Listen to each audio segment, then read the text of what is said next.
बिस्मिल्लाहिर्रहमानिर्रहीम। टॉपिक आज का हमारा है एड्रीनल डिसऑर्डर्स। एड्रीनल डिसऑर्डर्स, ठीक है।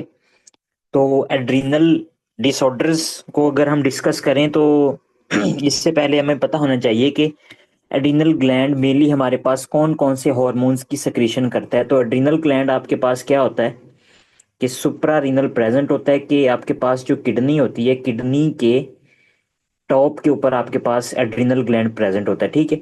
और इसके अलावा हमने पिछले लेक्चर में ये पढ़ा था कि हमारे पास मेन ये स्क्रीट करता है कोर्टिसोल, ठीक है जी। उसके बाद हमारे पास एल्डोस्टिरोन, एल्डोस्टिरोन, ठीक है।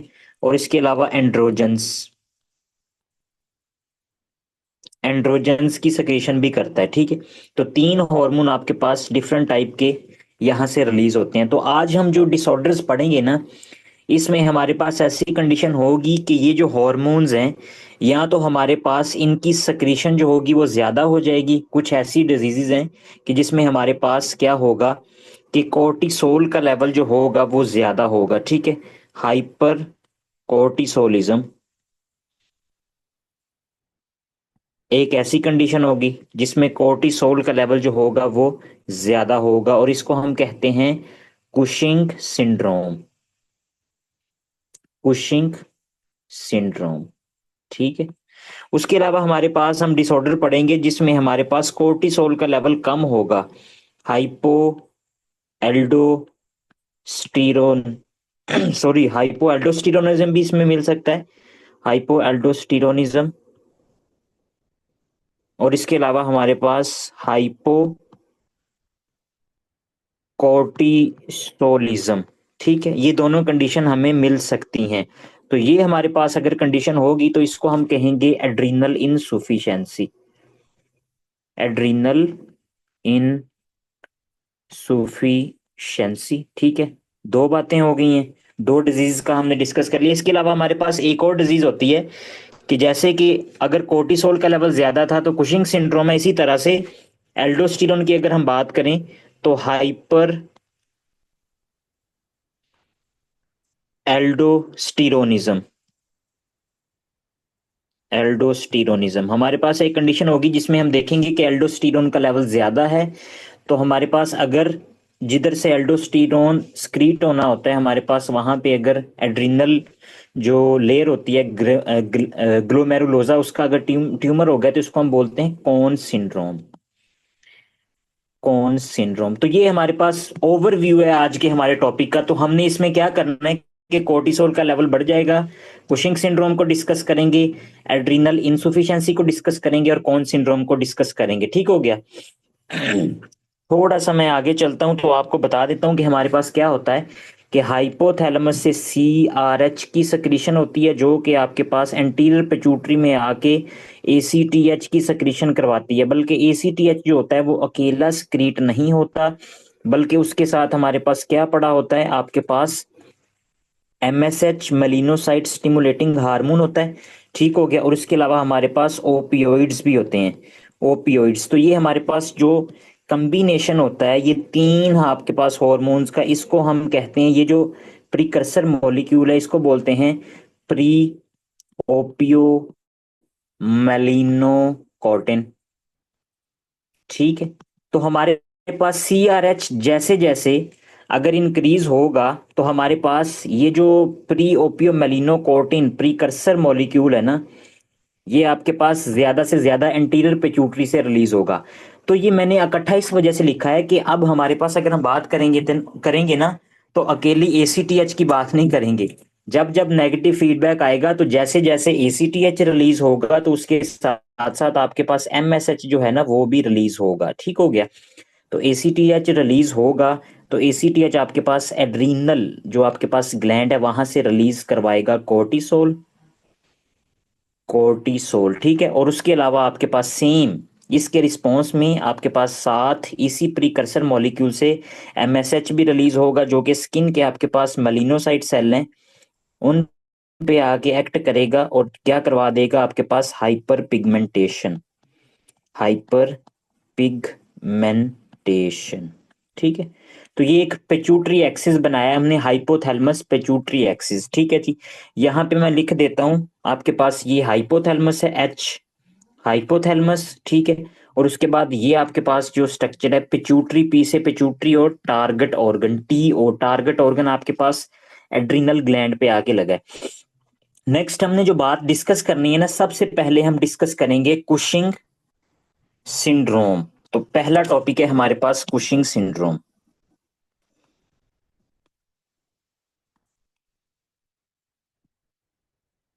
कुशिंग सिंड्रोम, हमारे पास कुशिंग सिंड्रोम में क्या होगा, जैसे कि मैंने ऊपर आपको बताया कि इंक्रीज लेवल ऑफ कोर्टिसोल, के कोर्टिसोल का लेवल अगर बॉडी में बढ़ गया है ना, तो ये हमारे पास क्या है, कुशिंग सिंड्रोम है। अब हम इसकी इटियोलॉजीज को डिस्कस करते हैं कि हमारे पास कौन कौन सी इटियोलॉजीज हो सकती हैं। लेकिन इसको समझने से पहले एक मेन डिफरेंस है जो कि आपको पता होना चाहिए कि कुशिंग सिंड्रोम और कुशिंग डिजीज में क्या फर्क है।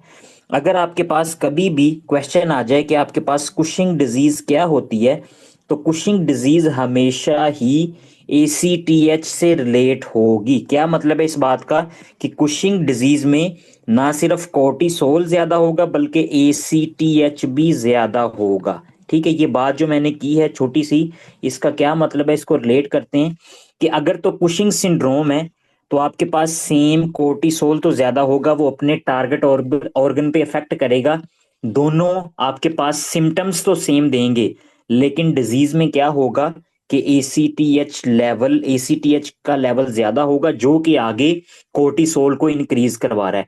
तो अगर हमने ये दो बातें लिखी हैं, तो इन्हीं दो बातों को हम डिफरेंशिएट करते हैं, कौन सी ऐसी बातें हो सकती हैं जो कि आपके पास कुशिंग सिंड्रोम का काज करवा सकती हैं। तो हमारे पास सबसे पहले है कि मैंने यहाँ पे ऊपर आपके पास एड्रीनल ग्लैंड बनाया था, तो एड्रीनल ग्लैंड की आपके पास तीन लेयर होती हैं, ग्लोमेरुलोजा, फेसिकुलेटा, फेसिकुलेटा और रेटिकुलरिस। तो फेसिकुलेटा जो आपके पास लेयर होती है ना, वहां से कोर्टिसोल रिलीज हो रहा होता है। तो अगर वहां पे आपके पास एडिनोमा बन चुका है, तो ये आपके पास काज करवाएगा फेसिकुलेटा सेल लेयर का जो एडिनोमा है, तो ये आपके पास एडिनोमा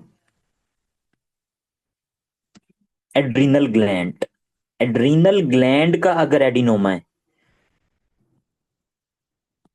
तो ये आपके पास करवाएगा कुशिंग सिंड्रोम। क्यों करवाएगा, क्योंकि उस लेयर का एडिनोमा बन चुका है जिधर से कोर्टिसोल आना था। ठीक हो गया, तो अब क्या इसमें ACTH इन्वॉल्व हो रहा है, बिल्कुल भी नहीं हो रहा।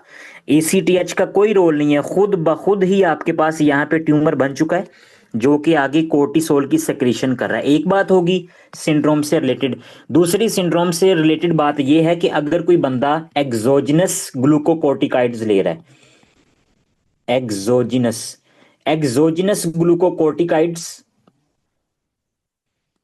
के बाहर से कोई बंदा जो है वो बहुत ज्यादा आपके पास स्टीरॉइड्स यूज कर रहा है, ग्लूकोकोर्टिकॉइड्स ले रहा है, कोई भी इंफ्लामेटरी कंडीशन है, ऑटो इम्यून इंफ्लामेटरी डिजीज है उसको, तो वो आपके पास प्रोलॉन्ग्ड हिस्ट्री है उसकी ग्लूकोकोर्टिकॉइड्स की। इसके अलावा दूसरी ये कंडीशन हो सकती है कि ये जो बंदा है वो आपके पास उसने ऑर्गन ट्रांसप्लांट करवाया, तो ऑर्गन ट्रांसप्लांट में इम्यूनोसुप्रेशन की जाती है ताकि मिसमैच ना हो जाए। तो ऐसी कंडीशन में भी अगर कोई बंदा बाहर से ग्लूकोकोर्टिकॉइड्स लेगा, तो ग्लूकोकोर्टिकॉइड्स मैंने कल भी बताया था कि सेम एक्ट करते हैं as a cortisol.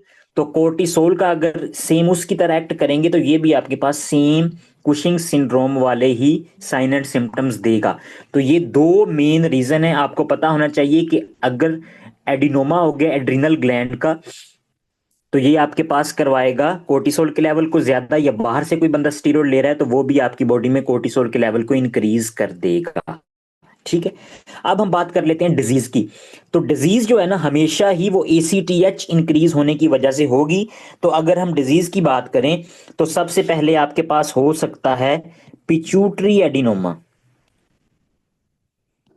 Pituitary adenoma के आपके पास जो जिधर से एडिनोमा, पिट्यूटरी एडिनोमा, और पिट्यूटरी एडिनोमा के अलावा दूसरी काज क्या हो सकती है, एक्टोपिक कैंसर। कोई भी एक्टोपिक कैंसर है, ठीक है, जो कि आपके पास एसीटीएच की सेक्रेशन करवा रहा है, जैसा कि paraneoplastic syndrome, small cell lung carcinoma. ठीक है, अगर आपके पास लंग का कैंसर है ना, तो वो आपके पास पैरान्यूप्लास्टिक सिंड्रोम के तौर पे काम करेगा। कि यहाँ पे अगर मैं लंग बनाता हूं ना, ये आपके पास अगर ये लंग्स हैं, तो लंग्स में हमारे पास क्या हुआ कि यहाँ पे कोई भी एडिनोमा बन गया, तो ये आपके पास सेम ये जो सेल होंगे, उनके पास ये स्पेसिफिसिटी होती है कि वो आपके पास सेम एसीटीएच की सक्रीशन काज करवा सकते हैं। तो अगर बॉडी में एसीटीएच इंक्रीज हो रहा है, तो एसीटीएच ने आगे जाके वही काम करना है कि वो आपके पास क्या करवाएगा, आगे कोर्टिसोल की सक्रीशन करवाएगा, एड्रिनल ग्लैंड के ऊपर लगेगा। अच्छा, ये जो हमने काजेज सारी पढ़ ली हैं, लेकिन इनमें मेन चीज पता क्या है? मेन चीज आपके पास सिर्फ एक है, कि सिर्फ और सिर्फ पिट्यूटरी एडिनोमा। अगर किसी बंदे को पिट्यूटरी एडिनोमा है, तो इस कंडीशन में ही आपको हाइपर पिगमेंटेशन मिलेगी। हाइपर पिगमेंटेशन, बाकी किसी कंडीशन में आपको हाइपर पिगमेंटेशन नहीं मिलेगी।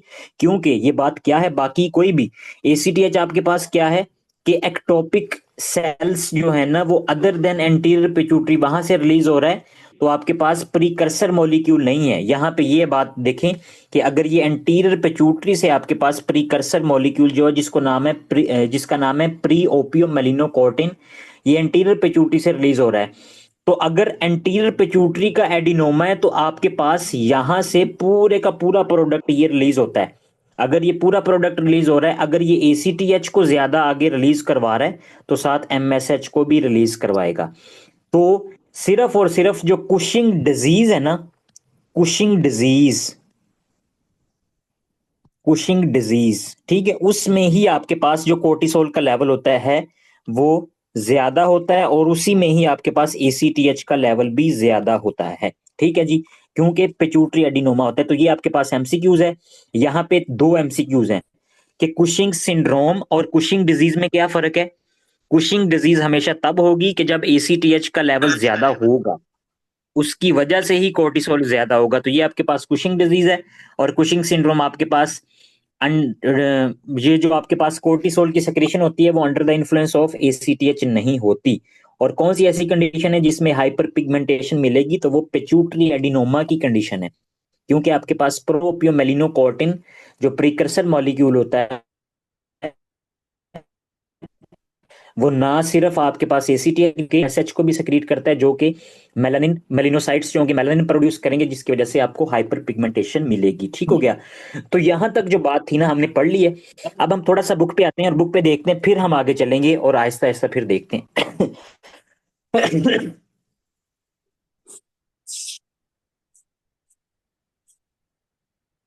यहाँ पे अगर आप लोग देख सकते हैं, तो मैंने बात की कि कुशिंग सिंड्रोम। ठीक है जी, वर्ड बाय वर्ड हम देखते हैं।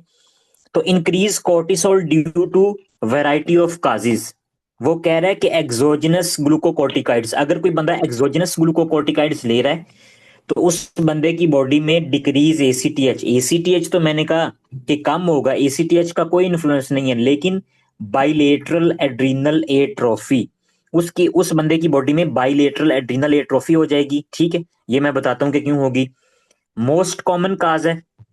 उसके अलावा अदर काज क्या है कि प्राइमरी एड्रीनल एडिनोमा, कि जो एड्रीनल ग्लैंड था ना, उसी का एडिनोमा हो चुका है, या हाइपरप्लेजिया, ठीक है, या कार्सिनोमा। तो वहां पे कोई एडिनोमा है, हाइपरप्लेजिया या कार्सिनोमा है, तो उसकी वजह से भी आपके पास क्या हो सकता है कि कोर्टिसोल का लेवल ज्यादा हो सकता है। इसमें भी एसीटीएच का लेवल कम होगा। क्यों होगा? नेगेटिव फीडबैक से, क्योंकि ब्लड में, सीरम में आपके पास कोर्टिसोल का लेवल ज्यादा है, तो नेगेटिव फीडबैक से एसीटीएच कम हो जाएगा।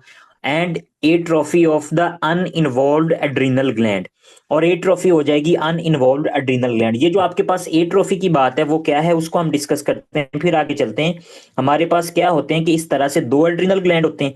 ठीक है, दो किडनीज, और उनके ऊपर, दोनों के ऊपर दो दो आपके पास क्या है, एड्रिनल ग्लैंड होते हैं। तो जब आपके पास इसने क्या प्रोड्यूस करना होता है, इसने प्रोड्यूस करना होता है कोर्टिसोल। तो कोर्टिसोल अगर बॉडी में ज्यादा है, तो कोर्टिसोल आपके पास नेगेटिव फीडबैक देगा। नेगेटिव फीडबैक देगा, पीछे एसीटीएच को कम करेगा। ठीक है, जब एसीटीएच कम हो जाएगा ना, तो एसीटीएच कम होने की वजह से आपके पास एसीटीएच क्या होता है कि बार बार आके इसको क्या कर रहा होता है, स्टिमुलेट कर रहा होता है कि आगे आपके पास क्या कर, आगे ज्यादा से ज्यादा कोर्टिसोल बना। और इसके अलावा ये आपके पास इसकी ग्रोथ के लिए भी, सेल्स की ग्रोथ के लिए भी रिस्पॉन्सिबल होता है। अगर एसीटीएच नहीं आ रहा तो आपके पास अगर कोई बंदा बाहर से एक्सोजिनस ग्लूकोकोर्टिकाइड ले रहा है, अब कोर्टिसोल तो ये जो एड्रिनल ग्लैंड है ये नहीं बना रहा है कोर्टिसोल, लेकिन वो बाहर से ले जा रहा है, मतलब सिंथेटिकली डेक्सामेथासोन, प्रेडनोसिलोन, मतलब कोई भी ड्रग यूज कर रहा है। तो कोर्टिसोल वो एक्ट लाइक अ कोर्टिसोल, कि वो यही ऐसे बॉडी को ऐसे फील होगा कि जैसे बंदे की बॉडी में कोर्टिसोल का लेवल ज्यादा है। तो एसीटीएच जो होगा वो इनहिबिट हो जाएगा, जिसकी वजह से दोनों तरफ एड्रिनल ग्लैंड की क्या हो जाएगी, एट्रोफी हो जाएगी। ठीक है, एसीटीएच नहीं आएगा तो ग्लैंड्स भी जो होंगे वो एट्रोफीड हो जाएंगे, मतलब वो अपने सेल, जो उनके टोटल नंबर ऑफ सेल हैं वो डिक्रीज होना शुरू हो जाएंगे। ठीक है। दूसरे नंबर पे प्राइमरी एड्रीनल एडिनोमा। एडिनोमा की कंडीशन में भी आपके पास ऐसा ही होता है कि एडिनोमा अगर हो चुका है, अब यहाँ पे थोड़ी सी कंफ्यूजन ये है कि एडिनोमा है या हाइपरप्लेसिया या कार्सिनोमा में तो सेल इंक्रीज हो रहे होते हैं। ठीक है, अगर सेल इंक्रीज हो रहे होते हैं तो अब इसमें हम कैसे कह सकते हैं कि एड्रीनल ग्लैंड जो है वो उसकी एट्रोफी हो गई है। तो आपके पास जो जिधर से जिस लेयर का एडिनोमा बन रहा है, ठीक है, वो तो सेल उसके तो इंक्रीज हैं, लेकिन इसके अलावा जो अदर हैं आपके पास, ग्लोमेरुलोजा, फेसिकुलेटा, रेटिकुलेरस, वो वाली जो लेयर्स हैं वो बिल्कुल भी आपके पास श्रिंक होना शुरू हो जाएंगी, वो एट्रोफी उनकी होना शुरू हो जाएगी। ठीक हो गया। तो यहां तक हमने बात कर ली कुशिंग सिंड्रोम की। अब नेक्स्ट जो लाइनें हम पढ़ेंगे ना उसमें वो मेन बात कर रहा है कुशिंग डिजीज की। तो कुशिंग डिजीज, अब ये वो बातें थी जो कि एसीटीएच के साथ इसका कोई लिंक नहीं था। एसीटीएच बेशक नहीं है, एसीटीएच बेशक कम है, लेकिन कोर्टिसोल का लेवल ज्यादा था। अब हम वो बात करेंगे कि ACTH dependent secreting pituitary adenoma. ये आपके पास जो है एसीटीएच सेक्रेटिंग पिट्यूटरी एडिनोमा, जिसको हम कहते हैं कुशिंग डिजीज। तो ये आपके पास एमसीक्यूज है कि कुशिंग सिंड्रोम और कुशिंग डिजीज में क्या फर्क है। अगर एसीटीएच की वजह से पिट्यूटरी आपके पास जो है वो ज्यादा से ज्यादा एसीटीएच सेक्रेट कर रही है और कोर्टिसोल बढ़ रहा है, तो ये होगी कुशिंग डिजीज। पैरान्यूप्लास्टिक एसीटीएच सेक्रीशन, जिसको मैंने बताया कि स्मॉल सेल लंग कार्सिनोमा, तो इसमें भी, और उसके अलावा ब्रोंकियल कार्सिनोइड सिंड्रोम, ये भी, इन दोनों कंडीशन में भी आपके पास क्या हो सकता है कि एक्टोपिकली एसीटीएच जो होगा वो स्क्रीट होगा। अब इस कंडीशन में वो ये कह रहा है कि बाइलेटरल एड्रीनल हाइपरप्लेजिया होगा।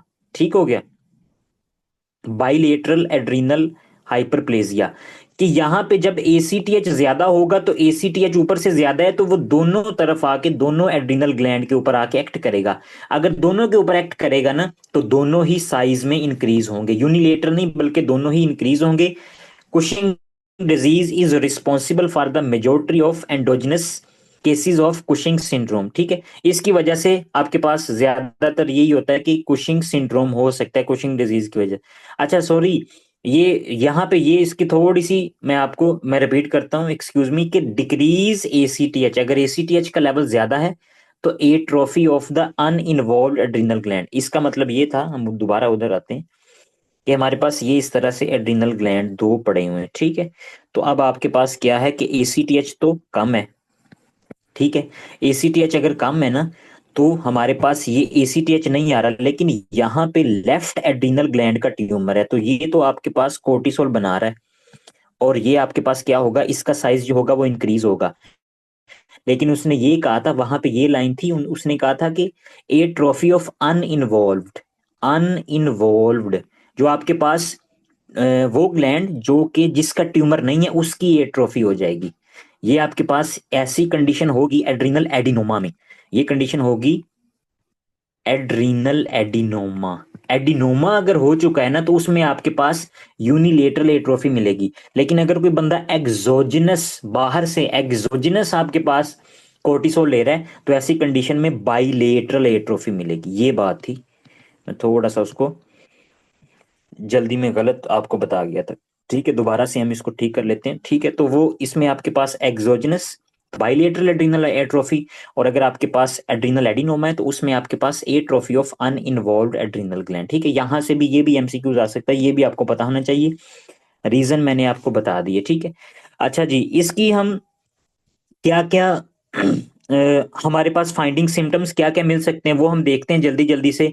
तो वैसे मैं आपको बता देता हूँ, उस दिन भी हमने पढ़ा था। तो इसका मेन काम ये होता है ना कि ये आपके पास बॉडी में ग्लूकोज के लेवल को इंक्रीज करती है। इंक्रीज ग्लूकोज, कोर्टिसोल जो होता है वो ग्लूकोज को इंक्रीज करता है। किस तरह से करता है, मैंने कहा था कि ग्लूकोनियोजेनेसिस का प्रोसेस होता है, ठीक है। नॉन कार्बोहाइड्रेट सोर्स से ग्लूकोज बनता है, तो ग्लूकोनियोजेनेसिस, ठीक है, ये भी एक प्रोसेस है। और उसके अलावा आपके पास ग्लाइकोजिनोलाइसिस भी होगी। ग्लाइकोजिनोलाइसिस की ग्लाइकोजन भी टूटेगी, ये दोनों प्रोसेस होंगे जिसकी वजह से ग्लूकोज का लेवल जो होगा वो इंक्रीज हो जाएगा। मैंने कहा था कि ब्लड प्रेशर जो होता है वो आपके पास कोर्टिसोल इंक्रीज करता है। किस तरह से करवाता है कि क्योंकि आपके पास एड्रीनर्जिक रिसेप्टर जो होते हैं ना उनके ऊपर इसका परमिसिव रिएक्शन एक्शन होता है कि उसकी एक्टिविटी को इनहांस करता है। एड्रीनर्जिक रिसेप्टर एक्टिविटी इनहांसर, कि उसकी एक्टिविटी को ये क्या करेगा, इंक्रीज कर देगा। दो बातें हमने पढ़ी थी। इसके अलावा हमारे पास ये किस तरह से हाइपर पिगमेंटेशन करवाता है वो बात मैंने आपको बता दी है कि कुशिंग डिजीज में ये हाइपर पिगमेंटेशन करवाएगा। तो ये लिख देते हैं तीसरी बात, हाइपर पिगमेंटेशन, ठीक है। दो बातें हो गई हैं, तीन हो गई हैं, ठीक हो गया। पहली बात कि increase glucose, increase blood pressure, और तीसरी बात हाइपर पिगमेंटेशन। इसके अलावा हमारे पास ये आपके पास मेन इसका रोल इस तरह से होता है कि ये आपके पास डिफरेंशियल सिम्टम इसका ये है कि ये आपके पास सेंट्रल ओबेसिटी ओबेसिटी को इंक्रीज करता है। सेंट्रल ओबेसिटी, सेंट्रल ओबेसिटी को इंक्रीज क्यों करता है, क्योंकि आपके पास ये फैट की रीडिस्ट्रीब्यूशन करवा देता है। फैट रीडिस्ट्रीब्यूशन, ठीक है। कि अगर हम यहाँ पे एक बंदा बनाएं इस तरह से, ठीक है जी, यहाँ पे आपके पास ये बंदा है एक, ठीक है।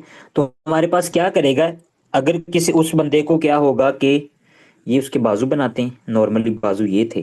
फैट रीडिस्ट्रीब्यूशन का मतलब ये है कि उसके पेरिफेरल से आपके पास क्या करेगा कि इसका एक इफेक्ट होता है प्रोटियोलिटिक के, प्रोटीन्स को भी तोड़ता है। तो ये आपके पास पेरिफेरल्स जो हमारे पास लिम्ब्स हैं उनको ये थिन करेगा, पतला करेगा, और फैट की डेपोजिशन करवा देगा सेंट्रल एक्सिस, कि उसका जो बेली होगा वो ज्यादा आपके पास फैट वहां पे डेपोजिट होना शुरू हो जाएगा। और जो पेरिफेरल उसके लिम्ब्स है ना, जैसे लेग्स की बात करें हम, लोअर लिम्स और अपर लिम्स की अगर बात करें, तो वो पतली होना शुरू हो जाएंगी। इसके अलावा आपके पास बुफेलो हेम्प, कि वो आपके पास उसकी जो गर्दन होगी ना बैक साइड पे, वहां पे भी बहुत ज्यादा फैट सेल्स जो होंगे वो डेपोजिट होना शुरू हो जाएंगे। मून फेसिस, कि उसका जो आपके पास फेस होगा ना वो भी बहुत ज्यादा आपके पास फूला फूला सा नजर आएगा, एडिमेटस सा नजर आएगा, ठीक है। तो ये मेन तीन सिम्टम्स हैं। क्यों होता है कि सेंट्रल ओबेसिटी क्यों करवाता है, फैट रीडिस्ट्रीब्यूशन का जो आपके पास प्रोसेस है वो इस कंडीशन में फॉलो होता है, और वो आपके पास क्या करवा देगा, मून फेसिस, गोल सा मुंह हो जाएगा बंदे का, पेशेंट का जैसे मून होता है। उसके अलावा central central axis fat deposition, दो बातें होगी, ठीक है। और तीसरा आपके पास बुफेलो हम्प, बुफेलो हम्प, ठीक है, ये बात होगी। अच्छा जी, नेक्स्ट हमारे पास इसमें हमें क्या देखने को मिलता है, ओस्टियोपोरोसिस। ओस्टियोपोरोसिस, तो ओस्टियोपोरोसिस का मैंने बताया था कि ये आपके पास ओस्टियोब्लास्ट जो सेल होते हैं ना, जो बोन की फॉर्मेशन करते हैं, उनको ये इनहिबिट कर देता है, ठीक है जी। नेक्स्ट हमारे पास ये क्या करवाता है कि ब्रूजिंग, ब्रूजिंग और थिन स्किन, थिन स्किन, ये क्यों होगा, क्योंकि ये आपके पास प्रोटियोलिटिक इन नेचर होता है। अगर ये प्रोटियोलिटिक इन नेचर होता है तो हमारे पास कोलेजन जो होगा ना प्रोटियोलिटिक है, तो आपके पास स्किन में जो कोलेजन है, ठीक है, और उसके अलावा बोन में जो है उसकी ये आपके पास क्या करेगा, ये उसकी कैटाबोलिज्म करवाएगा। तो अगर कोलेजन टूटेगा तो आपके पास जो स्किन होगी ना उस पे आपको स्ट्राई मिलेंगी। इस तरह बंदा अगर है ना तो उसका जो पेट होगा यहाँ पे इस तरह से आपको लाइनें मिलेंगी साइडों पे, तो स्ट्राई उसको बोलते हैं, स्ट्राई। बोन थिनिंग, स्किन थिनिंग, ठीक है जी। इजी ब्रूजिंग, तो ये सारी कंडीशन क्योंकि ये प्रोटियोलिटिक इन नेचर होते हैं, ठीक हो गया। तो ये थी मेन मेन बातें जो कि आपको इसके साथ क्या क्या मेन काजेज हैं वो आपको पता होना चाहिए। ग्लूकोज बढ़ गया, बीपी भी इनहांस करता है, ब्लड प्रेशर ज्यादा होगा। अगर ग्लूकोज ज्यादा है ना तो ये जो बंदा होगा, it leads to the diabetic diabetic mellitus, diabetes mellitus की तरफ ले जाएगा, क्योंकि इंसुलिन की रेजिस्टेंस करवा देता है। ठीक है, इंसुलिन रेजिस्टेंस हो जाएगी, जिसकी वजह से ये जो पेशेंट होगा वो डायबिटीज की तरफ चला जाएगा। ब्लड प्रेशर इंक्रीज कर दिया, हाइपर पिगमेंटेशन एमएसएच की वजह से। ये आपके पास क्या है, स्पेसिफिक है डिजीज के साथ, कुशिंग डिजीज के साथ। ठीक है जी, सेंट्रल ओबेसिटी बढ़ाएगा, moon faces, buffalo hump, central axis, fat deposition, bruising, thin skinning, collagen की आपके पास जो होगी वो डेपोजिशन, कैटाबोलिज्म होगा, ताकि वहां से भी प्रोटीन को, अमाइनो एसिड्स को निकालता है, तो सारे को ग्लूकोनियोजेंसिस में इन्वॉल्व करता है। दोबारा बुक पे देखते हैं, तो बुक पे हमारे पास हमें कौन कौन सी और कंडीशंस हैं जो देखने को मिलेंगी। तो मेटाबॉलिक सिंड्रोम हमारे पास हाइपरटेंशन, हाइपरग्लाइसीमिया, हाइपरलिपिडीमिया। ठीक हो गया जी। उसके अलावा आपके पास ओबेसिटी या truncal weight gain with wasting of extremities, round moon faces. ठीक है, dorso cervical fat pad, buffalo hump, वही बात है, ओस्टियोपोरोसिस, न्यूरोसाइकेट्रिक। ये आपके पास इसको बोलते हैं स्ट्रेस हार्मोन, जो होता है ना कोर्टिसोल, स्ट्रेस हार्मोन है। अगर ये स्ट्रेस हार्मोन है, तो अगर आपके पास ये स्ट्रेस को कंट्रोल करता है, तो अगर बहुत ज्यादा आपके पास रिलीज होगा ना, तो ये डिप्रेशन, एंग्जाइटी काज करवा देगा। ठीक है, फेशियल लिथोरा, ये आपके पास कंडीशन होती है, फेस जो होता है ना वो बहुत ज्यादा पफी एडिमेटस सा बन जाता है। एंड्रोजन एक्सेस, एक्नी, हिर्सोटिज्म, ये मैं आपको बताता हूँ कि ये क्यों हो सकती है। इसके दो आपके पास डिफरेंट जो है ना लॉजिक्स हैं, दोनों हम डिस्कस कर लेते हैं। कैटरेक्ट क्यों होगा, क्योंकि आपके पास आई में जो प्रोटीन्स है ना, प्रोटियोलिटिक, क्योंकि इसका एक्शन होता है, तो प्रोटीन्स जब आपके पास वहां पे कैटाबोलाइज होंगी, टूटेंगी, तो वो डेपोजिट हो जाती हैं, लेंस को भी ये तोड़ना शुरू कर देता है, जिसकी वजह से कैटरेक्ट, धुंधला सा आपको आंखें जो होंगी, लेकिन क्रोनिक कंडीशन में। इम्यूनोसप्रेशन, ये बात हमने बड़ी डिटेल में डिस्कस की है, पिछले टॉपिक में हम पढ़ चुके हैं। इकाइमोसिस क्यों होगा, easy bruising, collagen deposition, catabolism, skin changes, thinning, striae, hyperpigmentation, तो ये सारी बातें हो गई हैं। एंड्रोजन एक्सेस कैसे होगी, एक्नी और हिर्सुटिज्म, इस वजह से होगा कि हमारे पास दो कंडीशन है। अगर हम पहले पीछे आ जाए ना, एड्रीनल कॉन्जेनिटल एड्रीनल हाइपरप्लेजिया को अगर हम देखें ना, तो वहां पे हमने एक चीज देखी थी कि हमारे पास जो कोलेस्ट्रोल होता है वो प्रेगनिनोलोन में कन्वर्ट होता है। मेन काज क्या हो सकती है आपकी, आपके पास ये देखें, एसीटीएच। ठीक है, आपके पास अगर एसीटीएच होगा तो कोलेस्ट्रोल जो होगा वो प्रेगनिनोलोन में कन्वर्ट हो जाएगा। अगर इस पाथवे में कन्वर्ट हो गया, तो ये पाथवे आपके पास फर्दर आगे जाएगा, इधर जाएगा। ठीक हो गया, तो इधर आपके पास डाई हाइड्रो एपो एपी एंड्रोस्टिनिडाइन, और उसके अलावा आपके पास क्या होगा, एंड्रोस्टिनिडाइन ज्यादा से ज्यादा बनना शुरू हो जाएगा, टेस्टोस्टेरोन का लेवल बढ़ जाएगा। तो अगर ऐसी कंडीशन होगी, तो ये आपके पास क्या करवाएगा, टेस्टोस्टेरोन अगर ज्यादा है और फीमेल थी और टेस्टोस्टेरोन ज्यादा है, तो हिरसोटिज्म हो जाएगी, उसकी फेस पे बाल आना शुरू हो जाएंगे। एक ये है, और दूसरा हमारे पास उसने ये कहा है कि जो कोर्टिसोल होता है ना, कोर्टिसोल, ये आपके पास जो जीएनआरएच की सेक्रेशन होती है ना, गोनेडोट्रोफिक रिलीजिंग हार्मोन की सेक्रेशन जो होती है ना, ये इसको डिस्टर्ब करता है। जब इसकी सेक्रेशन को डिस्टर्ब करेगा, तो नेक्स्ट आपके पास एलएसएच और एफएसएच की जो सेक्रेशंस होंगी वो नॉर्मल नहीं होंगी। तो इस तरह से भी ये आपके पास जो कंडीशन है, मतलब ओलिगोमेनोरिया, या कुछ कंडीशन में ये होगा मेनोरेजिया, तो उसके अलावा आपके पास मेंस्ट्रुअल डिस्टरबेंस, तो ये कंडीशन भी देखने को मिलेगी। लेकिन एक्नी और आपके पास हिरसोटिज्म जो होता है, फेस जो हो जाते हैं फीमेल्स के, बाल जो आ जाते हैं फीमेल की फेसेस पे, वो यही होता है कि टेस्टोस्टेरोन को इंक्रीज कर देता है। तो ये रीजन थी। अब हम नेक्स्ट देख लेते हैं। तो मेन जो आपके पास यहाँ पे ये कंफर्म है आपके पास, जो टॉपिक्स हमने डिस्कस किए हैं ना अभी तक, थायराइड, और अभी हम जो एड्रिनल डिस्कस कर रहे हैं, तो एड्रिनल में ऐसा हो नहीं सकता कि कोई भी पेपर है, कोई भी इंटरनेशनल लेवल का कोई भी है, कि उसमें कुशिंग को ना डिस्कस किया जाए। ठीक है, या उसमें थायराइड को डिस्कस ना किया जाए। तो मैक्सिमम आपके पास इसमें आ सकते हैं, 4 क्वेश्चन भी आ सकते हैं इस एक टॉपिक में एड्रिनल से, और मिनिमम दो तो लाजमी आएंगे, 2 क्वेश्चन लाजमी आएंगे। वो लाजमी कोई ना कोई रीजन लाजमी पूछेगा रिलेट करके, कि ये बताऊं कि ये कैसे है और वो कैसे हो गया। ठीक हो गया जी। अच्छा, अब ये जो आपको डायग्राम्स नजर आ रही हैं ये जो फीमेल आपको नजर आ रही है, इसका मून फेस है। सॉरी, एक मिनट, ये क्या हो गया है। ये जो फीमेल आपको नजर आ रही है ना, इसका मून फेस है, ठीक है, आप देख सकते हैं। और उसके अलावा ये जो आपके पास पेशेंट के एब्डोमेन का लेटरल व्यू दिया गया, तो ये स्ट्राई बने हुए हैं, स्ट्राई बने हुए हैं प्रोट्यूलिटिक एक्टिविटी की वजह से। और ये आपके पास बहुत थिन स्किन हुई पड़ी है, ठीक हो गया। नेक्स्ट वो कह रहा है कि डायग्नोसिस, हम कैसे डायग्नोज करेंगे कि ये बंदा जो है वो कुशिंग सिंड्रोम का है या नहीं है। अब हम यहाँ पे डायग्नोज पे, एक तो हमें पता चल गया मेन जो हाइपर पिगमेंटेशन से हम डिफरेंशिएट कर सकते हैं, ठीक हो गया। उसके अलावा हम कौन कौन से टेस्ट करेंगे कि हमें पता चलेगा कि पेशेंट को कुशिंग डिजीज, कुशिंग सिंड्रोम है या नहीं है। सबसे पहले वो कह रहा है कि screening test include increase free cortisol on 24 hour urine analysis, कि हम उसका यूरिन एनालिसिस करेंगे जिसमें 24 आवर कोर्टिसोल का लेवल ज्यादा मिलेगा, ठीक हो गया।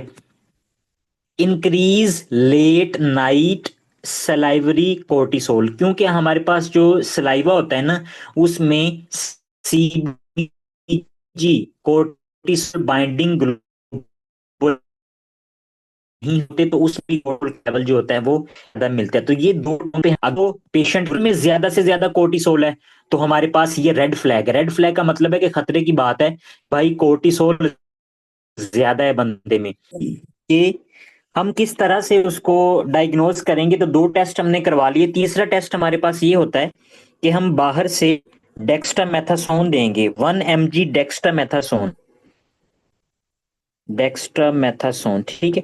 तो ये जो हमारे पास ड्रग है, ये क्या है, ग्लूकोकोर्टिकॉइड्स है। तो अगर ये सीरम में ज्यादा होगी तो ये सेम एक्ट लाइक कोर्टिसोल की तरह काम करेगी, ठीक है।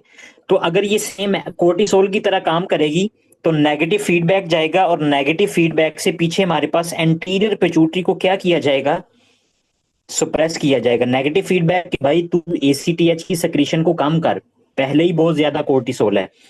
और इसके अलावा सीआरएच को भी नेगेटिव फीडबैक दिया जाएगा। अब ये काम हमने किया, ये काम करने के बावजूद भी आपके पास जो कोर्टिसोल का लेवल था ना, वो आपके पास सीरम में ज्यादा ही रहा। तो ये थर्ड आपके पास जो 100% आपके पास जो होता है ना, वो डायग्नोज हो जाता है कि ये जो बंदा है या तो कुशिंग का है, या आपके सॉरी, या कुशिंग डिजीज का है, या कुशिंग सिंड्रोम का है, ठीक है। तो ये कंफर्म हो गया। बाहर से डेक्स्ट्रामेथासोन दिया, उस देने के बावजूद भी आपके पास जो कोर्टिसोल का लेवल है वो आपके पास इंक्रीज ही रहा, वैसे ही इंक्रीज रहा, ठीक है। तो ये हमारे पास थर्ड कंफर्मेटरी टेस्ट हो गया। अब हमने मेन जो डिफरेंशियल करना है ना, इन तीनों टेस्ट की बिना पे हमने सिर्फ यही देखा है कि कोर्टिसोल जो है ना वो किसी भी तरह कम नहीं हो रहा, वो बॉडी में ज्यादा ही रह रहा है। तो अब हमने जो मेन डिफरेंस करना है वो हमने करना है कि क्या बंदे को कुशिंग सिंड्रोम है या कुशिंग डिजीज है। मतलब कि अगर तो कुशिंग डिजीज है, तो कुशिंग डिजीज मतलब एसीटीएच की वजह से ही क्या पिट्यूटरी में एडिनोमा है, कि यहाँ आपके पास क्या है, एड्रीनल ग्लैंड का एडिनोमा है। तो इसको हम किस तरह से डिफरेंशिएट करेंगे, इसको डिफरेंशिएट करने के लिए नेक्स्ट हमारे पास जो स्टेप होता है, वो बाहर से 8 mg आपके पास डेक्स्ट्रामेथासोन दी जाती है। ये ज्यादा अमाउंट में दिया, जब 8 mg डेक्स्ट्रामेथासोन दिया तो ये आपके पास पता क्या करती है। अच्छा जी, तो बाहर से हमारे पास अब हमने क्या किया कि हमने ज्यादा एक्सेस अमाउंट में डेक्स्ट्रामेथासोन दी। तो जब एक्सेस में डेक्स्ट्रामेथासोन हम देते हैं ना, तो ये आपके पास ये काम करती है कि ये जो, अगर तो किसी बंदे को एंटीरियर पिट्यूटरी का एडिनोमा है, बेशक एंटीरियर पिट्यूटरी का एडिनोमा था, तो ये आपके पास नेगेटिव फीडबैक से उसको क्या कर देगी, इनहिबिट कर देगी। तो आगे आपके पास एसीटीएच जो होगा वो रिलीज नहीं होगा, ठीक है। अच्छा, अब इस सारी बात का मकसद क्या है, इसको हम दोबारा से थोड़ा मैं कम अल्फाज में बताता हूं कि बाहर से डेक्स्ट्रामेथासोन एक्सेस में देने से अगर तो आपके पास एसीटीएच का लेवल कम हो गया, तो ये मेन आपके पास डायग्नोज हो गया कि बंदे को पिट्यूटरी एडिनोमा है, पिट्यूटरी एडिनोमा है।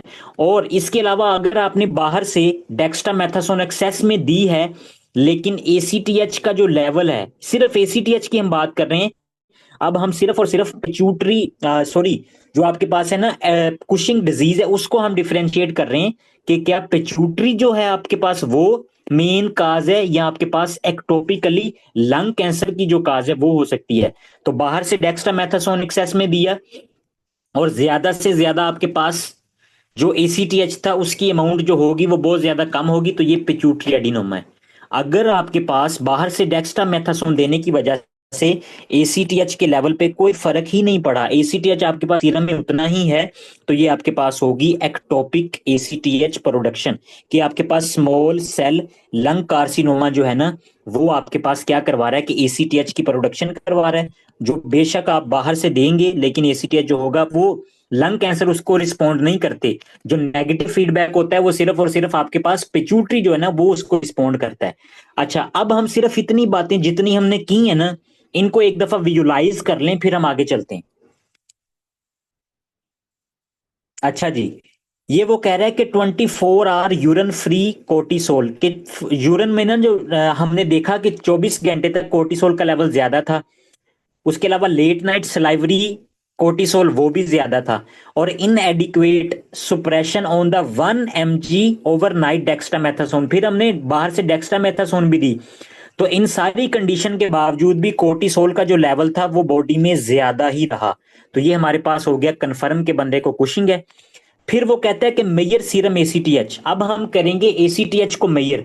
तो एसीटीएच को मेजर करने के लिए हमने क्या किया कि हमने एक्सेस अमाउंट में बाहर से डेक्स्ट्रामेथासोन दी। अगर हमने बाहर से एक्सेस अमाउंट में डेक्स्ट्रामेथासोन दी तो हमारे पास क्या होगा, यहां पे अब देख लें कि एसीटीएच डिपेंडेंट कुशिंग सिंड्रोम, ये बात बाद में करते हैं, इसको नहीं, जो मैंने मेंशन की है बात ना, ग्रीन से करता हूं ये वाला। ये देखें कि अगर आपने आपके पास आपने बाहर से ज्यादा डेक्स्ट्रामेथासोन दिया तो एसीटीएच डिपेंडेंट कुशिंग सिंड्रोम जो होगा ना उस पे क्या इफेक्ट आएगा, हाई डोज डेक्स्ट्रामेथासोन सुप्रेशन टेस्ट। ठीक है, अगर तो हमारे पास एसीटीएच का लेवल कम हो गया है, डिक्रीज एसीटीएच, तो ये हमारे पास है कुशिंग डिजीज। ठीक है, बाहर से ज्यादा दिया तो उसने पिट्यूटरी को जाके इनहिबिट कर दिया, जो कि हमारे पास है कुशिंग डिजीज। ठीक है जी, और इसके बाद नेक्स्ट कंफर्मेटरी टेस्ट ये होता है कि एमआरआई ऑफ द पिट्यूटरी, कि हमारे पास मैग्नेटिक रेजोनेंस इमेजिंग टेस्ट जो होता है, एमआरआई हम करते हैं तो उससे आइडेंटिफाई हो जाता है कि पिट्यूटरी में एडिनोमा बन चुका है, जो कि आपके पास ज्यादा से ज्यादा एसीटीएच की वजह से कोर्टिसोल को रिलीज करवा रहा है। ठीक है, अच्छा अब हमारे पास क्या हुआ कि बाहर से हाई डोज डेक्स्ट्रामेथासोन दिया, डेक्स्ट्रामेथासोन देने की वजह से भी आपके पास जो था एसीटीएच पे कोई इफेक्ट नहीं पड़ा। अगर एसीटीएच पे कोई इफेक्ट नहीं पड़ा, एसीटीएच जो है वो उतना ही है जितना पहले था सीरम में, तो ये आपके पास है एक्टोपिक एसीटीएच सक्रीशन, कि ये एसीटीएच जो है वो कहीं बॉडी से अदर देन, मतलब कि ये कंडीशन है स्मॉल सेल लंग कार्सिनोमा। ठीक है, अच्छा थोड़ा सा ये जो चीजें हैं ना वो कंफ्यूजन है, ये पढ़ लें, फिर इसको एंड पे बहुत ज्यादा मैं आपको इसको कंपाइल कर दूंगा, एंड पे 2-3 वर्ड्स में बता दूंगा कि क्या बात है। अच्छा जी, फिर यहां पे उसने सीआरएच से भी रिलेट किया हुआ है। वो ये कह रहा है कि अगर बाहर से सीआरएच दिया, सीआरएच क्या होता है कि जो हाइपोथैलेमस से रिलेट होता है, तो वो कहता है कि सीआरएच अगर हमने बाहर से दिया ना तो ये आपके पास एसीटीएच के लेवल को इंक्रीज कर देगा, क्योंकि इसका पिट्यूटरी पे इफेक्ट होता है। अगर सीआरएच ज्यादा होगा तो ये एसीटीएच को इनहांस कर देगा। तो अगर बाहर से सिंथेटिकली सीआरएच दिया है तो एसीटीएच और ज्यादा बढ़ गया, तो ये रिस्पोंड कर रहा है आपके पास सिग्नल को, तो ये भी आपके पास क्या होता है कि परमानेंट कम, ये भी कंफर्म हो गया कि ये जो बंदा है वो कुशिंग डिजीज का है। तो कुशिंग डिजीज में हमेशा क्या होता है कि पिट्यूटरी एडिनोमा। तो हमारे पास ये जो इतनी बात है ना सारी, वो इस चीज को रिलेट कर रही है कि ये जो पेशेंट है ना उसका जो कोर्टिसोल का लेवल बढ़ रहा है वो एसीटीएच पे डिपेंड कर रहा है, मतलब कि वो पिट्यूटरी एडिनोमा की वजह से बढ़ रहा है। ठीक है, ये सारी बातें हैं। अगर बाहर से सीआरएच दिया तो सीआरएच देने की वजह से एसीटीएच जो था वो इंक्रीज नहीं हुआ, वो आपके पास उस पर कोई इफेक्ट नहीं हुआ, तो ये आपके पास क्या होगा, एक्टोपिक एसीटीएच सेक्रीशन, मतलब कि एसीटीएच जो है वो पिट्यूटरी से नहीं आ रहा बल्कि कहीं और से आ रहा है। ठीक है, तो ये सारी बातें जो है ना वो पहले मैंने थोड़ी सी आपको वहां पे बताई थी, इधर दोबारा बताई हैं। दोबारा एक दफा इसको मैं रिवाइज करता हूं, फिर हम आगे चलेंगे, क्योंकि ये कंफ्यूजन बात है। भाई बात ये है कि हमारे पास अगर बाहर से डेक्स्ट्रामेथासोन दी तो डेक्स्ट्रामेथासोन देने की वजह से अगर आपके पास एसीटीएच का लेवल जो है वो कम हो गया है, तो ये आपके पास है पिट्यूटरी एडिनोमा। अगर बाहर से डेक्स्ट्रामेथासोन 8 mg डेक्स्ट्रामेथासोन देने की वजह से आपके पास एसीटीएच का जो लेवल है वो आपके पास कम नहीं हुआ बल्कि वैसे ही सीरम में इंक्रीज है, तो मतलब कि ये डेक्स्ट्रामेथासोन को रिस्पॉन्ड नहीं कर रहा, हाइपोथैलेमस पिट्यूटरी एक्सिस के रिलेटेड कोई भी आपके पास सिग्नल नहीं आ रहा, तो एसीटीएच जो है वो आपके पास एक्टोपिकली बन रहा है। ये सारी इतनी ही बात थी। फर्स्ट एड में थोड़ा सा ज्यादा उन्होंने उसको वो किया हुआ है, थोड़ा कंफ्यूजिंग है, तो ये बात है। एक्सेस में डेक्स्ट्रामेथासोन देंगे, अगर एसीटीएच का लेवल कम हो गया तो पिट्यूटरी एडिनोमा, अगर एसीटीएच का लेवल कम नहीं हुआ तो एक्टोपिकली आपके पास कहीं स्मॉल सेल लंग कार्सिनोमा, वहां से एसीटीएच आ रहा है जो आगे कोर्टिसोल को बढ़ा रहा है। ठीक हो गया जी। तो यही मेन आपके पास यहां से एमसीक्यूज कंफर्म आएगा। ये जो आपको पास डायग्नोस्टिक टेस्ट है ना, ये आपको अच्छे से आना चाहिए। इसके बाद हम बात कर लेते हैं कि बाहर से एक्सेस में अगर एसीटीएच दिया, एक्सेस में एक्सेस में हमने क्या दिया कि डेक्स्ट्रामेथासोन, अगर डेक्स्ट्रामेथासोन एक्सेस में दिया है तो एसीटीएच इंडिपेंडेंट कुशिंग सिंड्रोम है, कोई फर्क ही नहीं होगा, मतलब कि एसीटीएच तो कम ही होगा। बाहर से अगर आपने बहुत ज्यादा डेक्स्ट्रामेथासोन दिया है तो एसीटीएच और कम हो जाएगा, लेकिन एक्सोजिनस ग्लूकोकोर्टिकाइड वजह जो कि आपके पास क्या करवा रहे हैं कि सॉरी उसको कोर्टिसोल को बढ़ा रहे हैं, या आपके पास क्या हो सकता है, एड्रिनल ट्यूमर हो सकता है। तो अगर ऐसी कंडीशन है कि अगर बाहर से डेक्स्ट्रामेथासोन आपने दिया लेकिन आपके पास एसीटीएच जो है वो आपके पास कम हो रहा है और ज्यादा, तो एसीटीएच आपके पास कम हो रहा है, कोर्टिसोल वैसे ही रहेगा, तो ये आपके पास कंडीशन होती है जिसमें आपको पता चल जाता है कि ये इसमें पिट्यूटरी इन्वॉल्व नहीं है, बल्कि आपके पास एड्रिनल एडिनोमा या आपके पास एक्सोजिनस कोर्टिकोस्टेरॉइड जो है वो इसको इन्हांस कर रहे हैं। ठीक हो गया।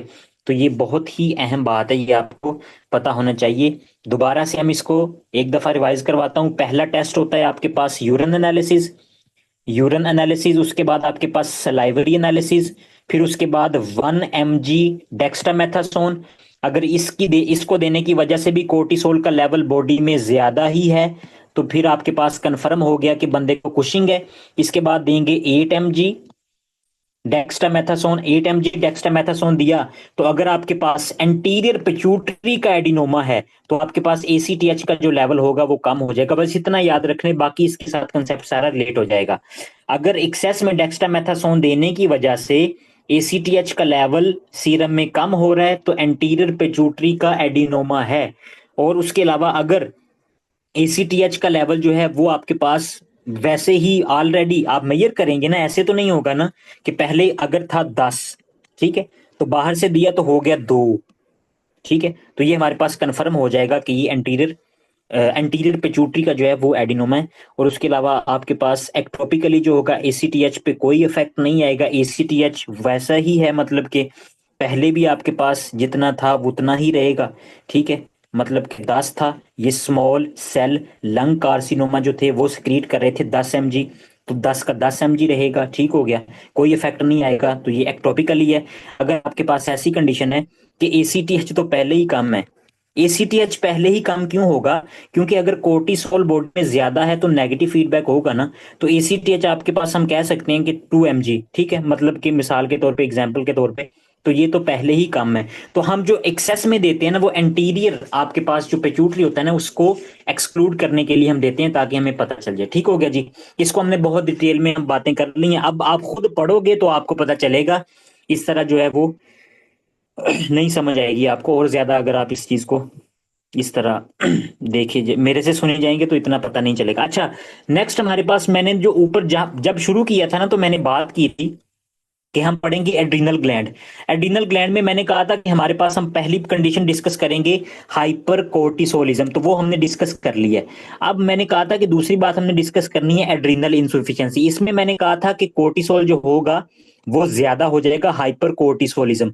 अब हम बात करेंगे हाइपो एल्डोस्टिरोनिज्म और हाइपो कोर्टिसोलिज्म कि कौन सी ऐसी कंडीशन है कि जिसमें आपके पास दोनों ही जो हॉर्मोन्स हैं वो उनका लेवल जो होता है वो कम हो जाता है। बुक पे आते हैं, फिर हम चलते हैं वहां दूसरी तरफ। Inability of adrenal gland to generate enough glucocorticoids and mineralocorticoids for the body's need can be acute or chronic। अगर बॉडी आपके पास इनफ ग्लूकोकोर्टिकॉइड्स या मिनरलोकोर्टिकॉइड्स जो कि एल्डोस्टेरोन है ये दोनों नहीं बना रही, ये कोर्टिसोल है, तो ये आपके पास कंडीशन होगी एड्रिनल इनसफिशिएंस। और ये वो कह रहा है कि एक्यूट भी हो सकती है और क्रॉनिक भी हो सकती है। ठीक है, symptoms include weakness, fatigue, orthostatic hypotension. ये आपके पास हमेशा वो एमसीक्यूज में देगा, ये आपको पता होना चाहिए। हम इसको डिस्कस करते हैं डिटेल में। मसल एच, वेट लॉस, ठीक है जी, GIT disturbance, sugar and salt craving, के वो बंदा कहेगा या तो मैं नमक खाऊं या मैं ज्यादा से ज्यादा क्या करूं कि जो शुगर है उसको खाऊं, ठीक है, क्योंकि बॉडी में कम हो जाएंगी दोनों कंडीशन। ट्रीटमेंट में हम क्या करते हैं कि ग्लूकोकोर्टिकाइड्स, मिनरलोकोर्टिकाइड्स रिप्लेसमेंट थेरेपी। टोटल ही अपोजिट है, मतलब कि बिल्कुल उल्ट करेंगे हम इस बात को। जैसे कि हर चीज बढ़ रही थी, अब हर चीज कम होगी। एड्रीनल इंसुफिशियंसी, तो हमारे पास जैसे कुशिंग सिंड्रोम में हर चीज बढ़ रही थी, तो इसमें सारा कुछ आपके पास अपोजिट होगा। तो अपोजिट होने से पहले हमारे पास अगर हम बात करें ना, तो एड्रीनल इंसुफिशियंसी का मतलब ये है कि आपके पास ये जो एड्रीनल ग्लैंड है ना, वो पूरा काम नहीं कर पा रहा। तो एड्रीनल ग्लैंड ग्लैंड अगर काम नहीं कर पा रहा, तो एड्रीनल ग्लैंड सिर्फ आपके पास कोर्टिसोल को रिलीज नहीं कर रहा होता, बल्कि उसके साथ साथ एल्डोस्टिरोन को भी रिलीज कर रहा होता है। उसके अलावा आपके पास जो है कैटाकोलामीन्स भी रिलीज हो रहे होते हैं। उसके अलावा आपके पास एंड्रोजन्स भी रिलीज हो रहे होते हैं। तो ये आपके पास एल्डोस्टिरोन, ये भी आपके पास रिलीज हो रहा होता है मेनली। अच्छा जी, कोर्टिसोल का मेन काम क्या है कि ग्लूकोज को बॉडी में बढ़ाना। तो अगर आपके पास कुछ भी ऐसी कंडीशन है कि एड्रीनल ग्लैंड काम नहीं कर पा रहा, तो ग्लूकोज जो होगा वो कम हो जाएगा। एक चीज हमने रिलेट कर ली। दूसरा, एल्डोस्टिरोन का क्या काम होता है कि बॉडी में सोडियम को इंक्रीज करना और पोटाशियम को डिक्रीज करना, ये नॉर्मल काम है। और इसके अलावा एच पॉजिटिव आयन को भी बॉडी से बाहर निकालना, ये भी कम करना, मतलब कि ये कम करवाता है बॉडी में। ये नॉर्मल काम होता है। अब हम देखते हैं कि रेड फ्लैग से कि अगर आपके पास एल्डोस्टिरोन ही नहीं, एड्रिनल इंसुफिशियंसी है, कि अगर ये काम नहीं कर पा रहा, तो जो सोडियम का लेवल होगा वो बॉडी में हो जाएगा कम, डिक्रीज, ठीक है जी। उसके अलावा पोटाशियम अगर बॉडी में ये कम करवा रहा, तो अब हो जाएगा इंक्रीज। और एच पॉजिटिव आइन नॉर्मली ये आपके पास बॉडी से बाहर निकाल रहा होता है। अगर आपके पास बॉडी से बाहर नहीं निकल रहे, तो हमारे पास क्या होगा कि एच पॉजिटिव आइन जो होंगे वो बॉडी में बढ़ना शुरू हो जाएंगे।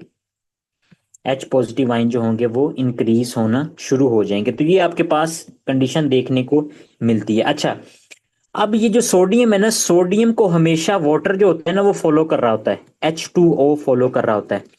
अगर हमारे पास हाइपो एल्डोस्टिरोनिज्म है, पहले हम बात करेंगे हाइपो एल्डोस्टिरोनिज्म।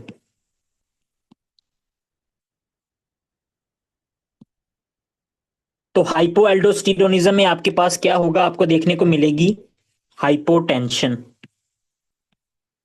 हाइपोटेंशन क्यों देखने को मिलेगी? क्योंकि सोडियम की रीअब्जॉर्प्शन नहीं हो रही। अगर सोडियम की रीअब्जॉर्प्शन नहीं हो रही, सोडियम कम हो रहा है, तो वाटर भी कम होगा, तो आपके पास जो फ्लूइड होगा, आपका बॉडी में फ्लूइड कम हो जाएगा, तो जिसकी वजह से हाइपोटेंशन हो जाएगी, ठीक है। इसी को अगर हम हाइपोकोर्टिसोलिज्म के साथ पैरेलल लेके चलें, हाइपोकोर्टिसोलिज्म, तो हाइपोकोर्टिसोलिज्म हमारे पास क्या हो जाता है कि इसमें आपके पास इसका परमिसिव एक्शन होता है कि ये बीटा एड्रिनर्जिक रिसेप्टर पे इफेक्ट करता है, जिसकी वजह से ये ब्लड वेसल्स को कॉन्स्ट्रिक्ट करवाता है, जिसकी वजह से ब्लड प्रेशर जो होता था वो इंक्रीज होता था नॉर्मली। लेकिन अब कोर्टिसोल तो है ही नहीं, हाइपोकोर्टिसोलिज्म है, तो ब्लड वेसल्स भी कॉन्स्ट्रिक्ट नहीं होंगी। अगर कॉन्स्ट्रिक्ट नहीं होंगी, तो ऊपर से एक तो आपके पास फ्लूइड कम है, दूसरा जो आपके पास ब्लड प्रेशर होगा वो डिक्रीज हो जाएगा, क्योंकि ब्लड वेसल्स का डायमीटर जो होगा वो इंक्रीज हो जाएगा, ठीक हो गया। तो ये दोनों कंडीशन आपको क्या करवाएंगी, मेनली हाइपोटेंशन। और इसके बाद आपको उधर उधर लिखा हुआ था ऑर्थोस्टैटिक हाइपोटेंशन।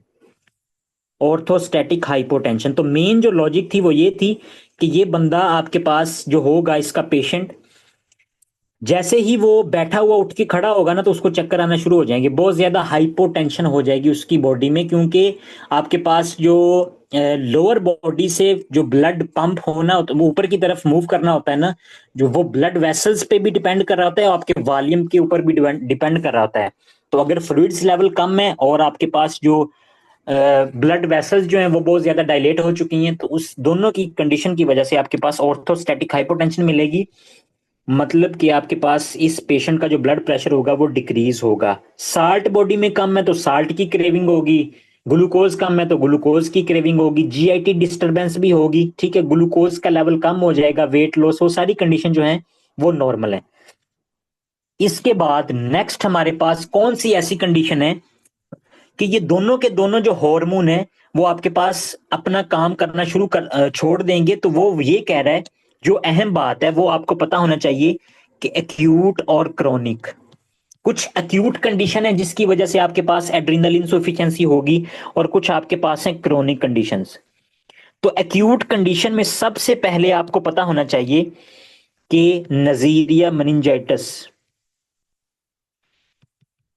मेनिंजिटाइटिस, ठीक है, ये आपके पास ग्राम नेगेटिव रॉड एक बैक्टीरिया होता है, ठीक है, जो कि आपके पास क्या करवा देता है, haemorrhage of the adrenal gland, haemorrhage करवा देता है। हेमोरेज हो जाएगी एड्रिनल ग्लैंड की, तो एड्रिनल ग्लैंड आपके पास रप्चर हो जाएगा, तो जाहिर बात है अगर हेमोरेज होगी, रप्चर होगी, तो ये अपना प्रॉपर काम नहीं करेगा, तो जिसकी वजह से आपको अक्यूट एड्रिनल इनसुफिशियंसी मिलेगी, सब सडन ऑनसेट होगा, कि फौरी तौर पे आपको पता चलेगा कि ये जो बंदा है वो आपके पास सिम्टम्स देगा। जो सिम्टम्स हमने पढ़े थे दोबारा से मैं आपको रिवाइज करवा देता हूं, कि आपके पास क्या होगा, weakness, fatigue, orthostatic hypotension, muscle pain होगी, क्योंकि हाइपोकैलीमिया हो जाता है, मतलब कि सॉरी, इस बंदे की बॉडी में हाइपरकैलीमिया हो जाएगा, ठीक है, पोटाशियम का लेवल जब इनहांस होता है तो जो एक्शन पोटेंशियल की जनरेशन होती है ना वो आपके पास डिस्टर्ब हो जाती है। वेट लॉस होगा, जीआईटी डिस्टर्बेंस, ग्लूकोज का लेवल कम हो जाएगा ना बॉडी में, जीआईटी भी डिस्टर्ब होगी, वो सारी बातें सिम्टम्स होंगी। अच्छा, अब एक्यूट में एक बात मैंने लिख दी, दूसरी आपके पास ये बात है नजीरिया मेनिंजाइटिस, और दूसरा आपके पास ये कंडीशन होती है कि अगर कोई बंदा क्रॉनिक ग्लूकोकोर्टिकॉइड्स, ठीक है, कोई बंदा बहुत देर से आपके पास क्या ले रहा है कि स्टीरॉइड ड्रग यूज कर रहा है, जैसे कि उस बंदे को हम ऐसे कह सकते हैं कि कोई भी ऑटो इम्यून डिजीज थी तो वो बहुत देर से ले रहा था। तो मैंने शुरू में आपको एक बात बताई थी कि अगर कोई बंदा बाहर से ग्लूकोकोर्टिकॉइड ले रहा है तो उस बंदे की बॉडी में कोर्टिसोल का लेवल तो नॉर्मल है, मतलब कि ज्यादा होगा। अगर कोर्टिसोल का लेवल सीरम में ज्यादा होगा तो नेगेटिव फीडबैक से एसीटीएच जो होगा वो क्या हो जाएगा, एसीटीएच का लेवल कम हो जाएगा। और अगर एसीटीएच का लेवल कम है तो हमारे पास होगा पता क्या, वो आपके पास उसके जो एड्रीनल ग्लैंड है उनकी हो जाएगी एट्रोफी, जो हम पीछे बात पढ़ के आए हैं। अगर उसकी एट्रोफी हो जाएगी, अब सडनली उसने ग्लूकोकोर्टिकॉइड्स को छोड़ दिया, ठीक है, यकदम छोड़ दिया, तो अगर यकदम छोड़ दोगे तो बहुत ज्यादा मसला हो सकता है। तो आपके पास क्या होगा कि बॉडी जो होगी वो रिस्पॉन्ड ही नहीं कर पाएगी कि अब आपके पास क्या हो कि वो दोबारा से कोर्टिसोल या एल्डोस्टेरोन को बना सके, क्योंकि ये जो आपके पास ग्लैंड है उसकी तो एट्रोफी हो चुकी है। तो ये आपके पास कंडीशन होती है जो कि एक्यूट आपके पास एड्रिनल इंसुफिशियंसी की काज करवाती है। पहली बात है बैक्टीरिया, दूसरा आपके पास क्रोनिक स्टीरॉइड यूज जो कि आपके पास एट्रोफी करवा देते हैं एड्रिनल ग्लैंड की। तो ये दोनों कंडीशन जो है वो अक्यूट है। नेक्स्ट हम बात कर लेते हैं क्रोनिक। तो क्रोनिक हमारे पास कब होगी कि अगर आपके पास ऑटो इम्यून इन्फ्लामेशन, एड्रीनलाइटिस, अगर आपके पास इन्फ्लामेशन हो चुकी है,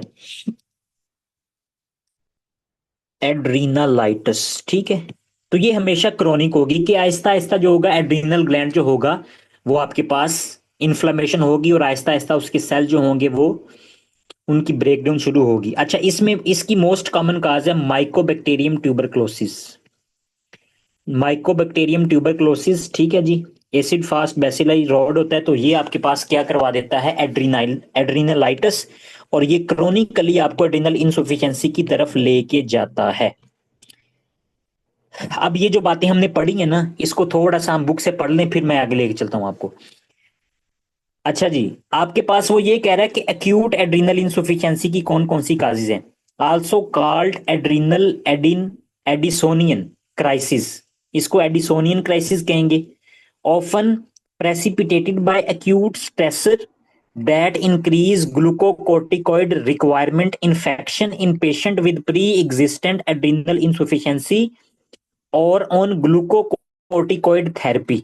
अगर कोई बंदा आपके पास प्री एग्जिस्टेंस क्या हो रहा था कि उसको पहले से ही एड्रिनल इंसुफिशियंसी थी, ठीक है, और वो बंदा बहुत क्रोनिकली क्या कर रहा है, ग्लूकोकोर्टिकोइड की थेरेपी ले रहा है, ठीक है, ये दोनों कंडीशन है। और अब साथ में उसको सेप्सिस, कोई भी इंफेक्शन हो गया, तो इंफेक्शन की कंडीशन में बॉडी में आपके पास ज्यादा से ज्यादा ग्लूकोकोर्टिकॉइड की रिक्वायरमेंट बढ़ जाती है। तो अगर ऐसी कंडीशन होगी, may present with acute abdominal pain, nausea, vomiting, altered mental status and shock. तो ये आपके पास मेन काज होगी एक्यूट एड्रिनल इंसुफिशियंसी की। उसने कुछ इस तरह से चीजों को रेट किया, तीन चीजें उसने बताई हैं। उसने कहा कि बंदे को सेप्सिस हो गया, जैसे मैंने ऊपर लिखा। इसके अलावा उसको पहले से ही एड्रिनल इंसुफिशियंसी थी। अगर उसको पहले से एड्रिनल इंसुफिशियंसी थी, तो उस एड्रिनल इंसुफिशियंसी की रिक्वायरमेंट को पूरा करने के लिए वो बाहर से ग्लूकोकोर्टिकॉइड ले रहा था, कि बाहर से सिंथेटिकली कोर्टिसोल्स को पूरा कर रहा था, कोर्टिकॉइड्स, ठीक है, ये ले रहा था, बाहर से ले रहा था। अब आपके पास इस कंडीशन में क्या होगा कि आपके पास सॉरी एड्रिनल इंसुफिशियंसी प्लस ग्लूकोकोर्टिकॉइड, और ऐसी कंडीशन में ऊपर से आ जाता है सेप्सिस। ठीक है, कोई भी इन्फेक्शन, तो आपके पास बॉडी में नीड बहुत ज्यादा इंक्रीज हो जाती है ग्लूकोकोर्टिकॉइड्स की, कि ज्यादा से ज्यादा बॉडी को कोर्टिसोल के लेवल की ज्यादा जरूरत होती है फौरी तौर पे मेंटेन करने के लिए इन्फेक्शन को। ठीक हो गया, तो इस कंडीशन में आपके पास एक्यूट एड्रिनल इंसुफिशियंसी के साथ पेशेंट प्रेजेंट करेगा कि उसका जो एड्रिनल ग्लैंड है वो बिल्कुल भी उसको रिस्पॉन्ड नहीं कर पाएगा, और abdominal pain, nausea, vomiting, alter mental status के साथ पेशेंट प्रेजेंट करेगा। Next, waterhouse Friedrich syndrome. वही आपके पास bilateral adrenal haemorrhage in the setting of sepsis, meningococcemia, कि आपके पास जो बैक्टीरिया होता है ना मेनिंजाइटिस, अगर वो बॉडी में ब्लड में बढ़ जाएगा तो उसको कोक्सीमिया, मेनिंजियोकोक्सीमिया के आपके पास ब्लड में उसका लेवल बढ़ चुका है, तो ये आपके पास काज करवाता है एक्यूट प्राइमरी एड्रिनल इनसुफिशियंसी। ठीक है जी, यहां तक हमारे पास बात हो गई है। एक्यूट और क्रोनिक की ये अहम है, ये इसलिए आपको बताया है कि इसमें बंदा ना कंफ्यूज हो जाता है, क्योंकि एड्रिनल इंसुफिशियंसी टॉपिक ऐसा है कि बंदा को ऐसा लग रहा होता है कि ये तो मुझे सारा आता है। तो इसमें इस तरह के क्वेश्चन आते हैं कि बंदा थोड़ा सा ना उसमें मिक्स हो जाता है। अच्छा, जो मैंने आपको क्रोनिक का बताया ना, क्रोनिक हमारे पास Addison disease, chronic adrenal insufficiency is also called Addison disease, chronic primary adrenal insufficiency caused by adrenal atrophy or destruction, most commonly autoimmune adrenalitis, high income countries और tuberculosis लो कॉमन इनकम कंट्रीज जो है ना उनमें हो सकती है। ठीक हो गया, तो ये आपके पास हमेशा क्रोनिक होगी। अच्छा, अब हमारे पास हमें पता चल गया कि एड्रिनल इंसुफिशियंसी क्या होती है, और अक्यूट का भी पता चल गया और क्रोनिक का भी पता चल गया। अब जो मेन डिफरेंस हमें पता होना चाहिए ना, वो हमारे पास है कि what is primary adrenal insufficiency, what is secondary adrenal insufficiency, and what is tertiary adrenal insufficiency. ठीक है जी, तो हम बात करते हैं कि प्राइमरी, उसके अलावा सेकेंडरी क्यों होगी, और टर्शरी हमारे पास क्यों होगी, टर्शरी एड्रिनल इंसुफिशियंसी। प्राइमरी हमेशा तब होगी कि जब आपके पास एड्रिनल ग्लैंड में मसला है, जब आपके पास एड्रिनल ग्लैंड इन्वॉल्व है ना, खुद मैं बजाते खुद आपके पास एड्रिनल ग्लैंड कह रहा है कि मैं वजह हूं, तो ये आपके पास है प्राइमरी काज। ठीक है, प्राइमरी है कि एड्रिनल ग्लैंड जो है ना एजी, वो आपके पास इन्वॉल्व है। सेकेंडरी कब होगी, सेकेंडरी तब होगी कि आपके पास एंटीरियर पिट्यूटरी जो है ना, वो आपके पास क्या करवा रहा है, एसीटीएच की सेक्रेशन नहीं काज करवा रहा। ठीक है, एंटीरियर पिट्यूटरी ने क्या रिलीज करना होता है, एसीटीएच, और एसीटीएच ने आगे एड्रिनल ग्लैंड से कोर्टिसोल और फर्दर आपके पास जो स्पेसिफिक हार्मोन है उनकी रिलीज करनी होती हैं। तो अगर आपके पास पिट्यूटरी ग्लैंड का मसला है, तो ये आपके पास होगी सेकेंडरी एड्रिनल इनसुफिशियंसी। इसकी काजेस क्या क्या हो सकती हैं कि हमने पढ़ा था कि पिट्यूटरी एपोप्लेक्सी हो सकती है, पहला टॉपिक जो हम पहले दिन पढ़ रहे थे। ठीक है, पिट्यूटरी एपोप्लेक्सी के हेमरेज हो सकता है कैंसर की वजह से, एंटीरियर पिट्यूटरी आपके पास वहां पे हेमरेज हो जाएगा। उसके अलावा अगर कोई पिट्यूटरी एडिनोमा है, तो ये आपके पास क्या काज करवा सकता है, मास इफेक्ट होता है, मतलब कि किसी और सेल का है, और वो आपके पास जो कोर्टिकोट्रोप सेल है जिधर से आपके पास एसीटीएच रिलीज होना होता है उसको कंप्रेस करेगा। तो ये पीछे से एसीटीएच कम होगा, अगर एसीटीएच कम होगा तो नेक्स्ट आपके पास कोर्टिसोल भी कम होगा, और फर्दर आपके पास हॉर्मोन्स जो होंगे वो भी कम होंगे। तो ये होगी सेकेंडरी काज। खुद एड्रिनल ग्लैंड का मसला है प्राइमरी, अगर आपके पास पिट्यूटरी की वजह से हो रहा है तो सेकेंडरी काज की वजह से हो रहा है। ठीक है, तो ये आपके पास हो सकता है सेकेंडरी एड्रिनल इंसुफिशियंसी। और तीसरी बात है आपके पास हाइपोथैलेमस। अगर हाइपोथैलेमस सीआरएच की सिक्रीशन नहीं कर पा रहा, सीआरएच, तो ये आपके पास होगी टीएसएच। अच्छा, ये पता क्यों करता है? अगर आपके पास कोई बंदा क्रोनिकली आपके पास बहुत ही ज्यादा देर से ग्लूकोकोर्टिकॉइड्स ले रहा है, तो नेगेटिव फीडबैक से बिल्कुल सीआरएच जो होगा वो इनहिबिट हो जाएगा। तो सीआरएच नहीं आएगा, आगे एसीटीएच नहीं आएगा, एसीटीएच नहीं आएगा तो आगे आपके पास जितने भी एडिनल ग्लैंड के जो सेल हैं उन सब की एट्रोफी हो चुकी होगी। ठीक हो गया? तो ये आपके पास मेन काज है। अच्छा, अब यहाँ पे हमने तीनों बातें पता चल गई। हमें पता चल गया प्राइमरी, ठीक है, सेकेंडरी का पता चल गया, टर्शरी का पता चल गया। प्राइमरी में हमारे पास अगर हम बात करें ना, प्राइमरी एक्यूट एड्रिनल इंसुफिशियंसी, तो इसमें मैं लिखूंगा water house Friedrich syndrome. Water house Friedrich syndrome. अब अप्लाई करता हूं, मैं क्यों लिखूंगा इधर? क्योंकि आपके पास जो नजीरिया मेनिंजाइटिस था वो किसको आगे इफेक्ट कर रहा था? एड्रिनल ग्लैंड को। तो ये अगर एड्रिनल ग्लैंड इफेक्ट हो रहा है तो प्राइमरी एड्रिनल एक्यूट इंसुफिशियंसी। अगर आपके पास मैं लिखूं कि यहां पे क्रोनिक प्राइमरी, जिसको एडिसन डिजीज कहा जाता है, एडिसन, ये भी आपके पास प्राइमरी है क्योंकि इसमें भी डायरेक्टली एड्रीनल ग्लैंड इन्वॉल्व होता है, जिसमें आपके पास ट्यूबरक्लोसिस है या कोई भी आपके पास ऑटो इम्यून इन्फ्लेमेशन हो सकती है जो कि एड्रीनल ग्लैंड को खा रही है। तो ये primary acute adrenal insufficiency, waterhouse Friedrich syndrome, chronic, ठीक है जी, प्राइमरी एड्रीनल इंसुफिशियंसी तो एडिसन डिजीज है जिसमें ट्यूबरक्लोसिस या acute auto immune inflammation sorry acute नहीं, ऑटो इम्यून इन्फ्लेमेशन हो सकती है। ठीक है जी, यहां तक क्लियर हो गया। सेकेंडरी एड्रीनल इंसुफिशियंसी हमेशा डिक्रीज ऑफ एसीटीएच क्यों हो सकता है? कि पिट्यूटरी एपोप्लेक्सी या आपके पास पिट्यूटरी एडिनोमा, ये दोनों काजेज होंगी। अब यहां पे डिफरेंशियल पॉइंट ये है कि कोर्टिसोल तो इसमें भी कम है क्योंकि एसीटीएच नहीं आ रहा, तो कोर्टिसोल नहीं बन रहा। कोर्टिसोल इसमें भी कम है क्योंकि एड्रिनल ग्लैंड आपके पास डिस्ट्रॉय हो चुका है। फर्क इन दोनों में ये होता है प्राइमरी और सेकेंडरी में कि आपके पास इसमें हाइपो एल्डोस्टेरोनिज्म भी मिलेगा,